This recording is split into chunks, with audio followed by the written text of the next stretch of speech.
All right, so we're going to get straight to the point in our article today. The first sentence says, people all over the world are joining a powerful movement by getting an unusual tattoo, a semicolon, which is the period and the comma underneath it.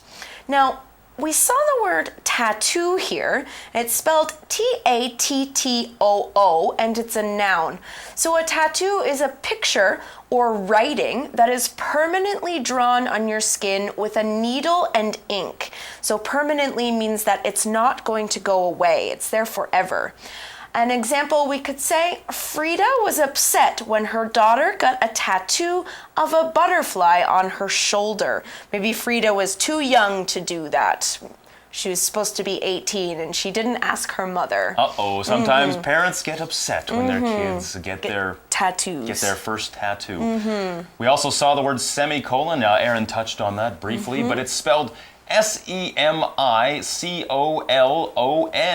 Semicolon. It's a noun, and it's the punctuation mark used to separate two parts of a sentence that it can be understood without each other, or we can use it for items in a list. Right. For example, we could say it's very easy to confuse the comma and the semicolon, so be careful when you're checking your work for mistakes. Right. Yes, semicolons, their usage can be tricky. I know some writers avoid them entirely, but they can still be useful from time to time. And yes, it is a piece of punctuation that sometimes we use and we see. It's easy to make mistakes with them, but as a writer, I actually really like using the semicolon. Yes, if you can use them correctly, they are very powerful, a great device to use. Now the article continues by saying, a semicolon is used when a sentence could come to an end, but instead continues. So it kind of gives you a little bit of a pause, like a period would. You would pause between sentences, but you want to continue saying something that is connected to the first sentence. So instead of using a period, you use the semicolon. Now we saw the phrase come to an end in this sentence, which just means to finish or something no longer exists. For example, the race came to an end when Catherine crossed the finished line first. Or the race finished, the race was ended, the race ended. All right, let's learn more about this project semicolon now. The article goes on to say, to project semicolon, the mark has an important message. You are the author and the sentence is your life. So we can see how the semicolon relates to life here. As Erin explained, it's used to separate two things that can be understood without each other. They're independent, but it gives you a kind of different pause. Like you say, a period brings a sentence to an end, but the semicolon is just kind of a pause. So you just kind of stop for a second, but then you continue. You see there's something else, a continuation of that thought. All right, well, let's look a little bit more deeply into why they're using the semicolon. Instead of saying that something should end, it should continue. The article says, this mark is meant to show support for those dealing with mental illness or the loss of someone to suicide. Some deep things we need to get into here. Let's start with the adjective mental. It's spelled M-E-N-T-A-L, mental, and it relates to the health or state of one's mind.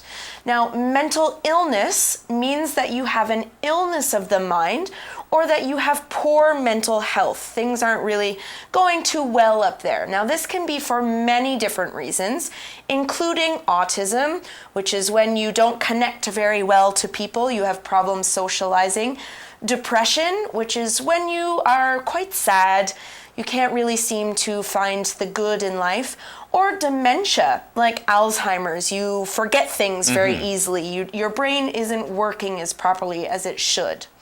Now let's use mental in an example sentence. We could say, I'm worried about my grandpa's mental health. He's becoming very forgetful in his old age. We also saw the word suicide there. It's a noun. It's spelled S-U-I-C-I-D-E.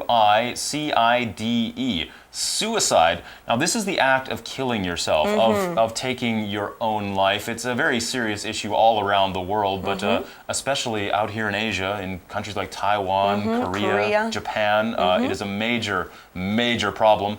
For example, we could say if someone you know is considering suicide, encourage them to ask for help. Yes, there are often things like hotlines, phone numbers they can call where somebody will talk to them, talk about their problems, and that can be the first step to coming back from the edge and deciding, you know, I don't want to end my own life. I want to keep on going, to keep living. Right. Now, let's learn a little bit more about the project. It says, when the project started in 2013, it encouraged people to draw a semicolon on themselves and photograph it.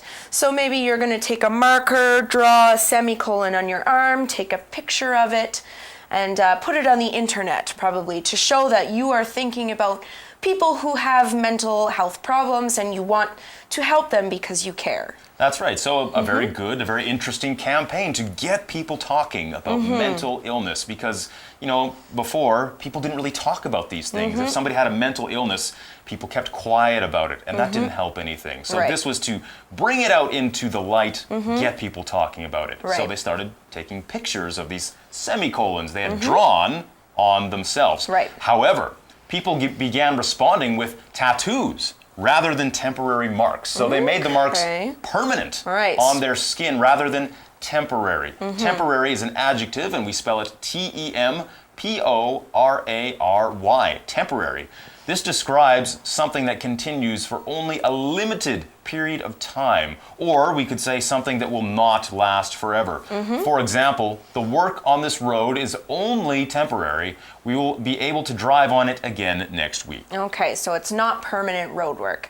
Now the article goes on to say, the trend raised awareness of mental health problems around the world. Now we see the noun awareness here. It's spelled A-W-A-R-E-N-E-S-S, awareness. Now awareness is the knowledge or understanding of a particular subject or situation. We can also use the adjective form, which is aware, spelled A-W-A-R-E, aware, which is when you know about something or realize that something exists. If we use awareness in a sentence, we could say, this group is trying to raise awareness of the environmental problems that the world is facing. The article goes on to say that the project reports 1 in 10 people suffer from depression. So it is a very common problem in modern times. We see the phrasal verb suffer from. This means to experience physical or mental pain. So it can be like a part of your body that hurts, or it can just be some hard times that you're going through, like some mental problems, feelings of sadness, anger, frustration. That's mental pain. For example, Carl has suffered from back pain ever since his car accident last year. So these are different examples of suffering from a certain condition. All right. It goes on and it says, what's worse, every 16.2 minutes, someone will commit suicide. So in the world, every day, every 16.2 minutes, someone will take their own life. Now we see the word commit here. It's a verb and it's spelled C-O-M-M-I-T, commit. Now in this definition, it means to do something wrong or illegal. Now the word commit is often used with negative situations, such as commit a crime or commit suicide. For example, police are not sure who committed the crime, so they will keep looking for clues. Now, commit can also mean that someone says that they will definitely do something. For example, Eric committed to the project because he really believes in its goals. Or commit can mean to give someone your love and support in a serious way.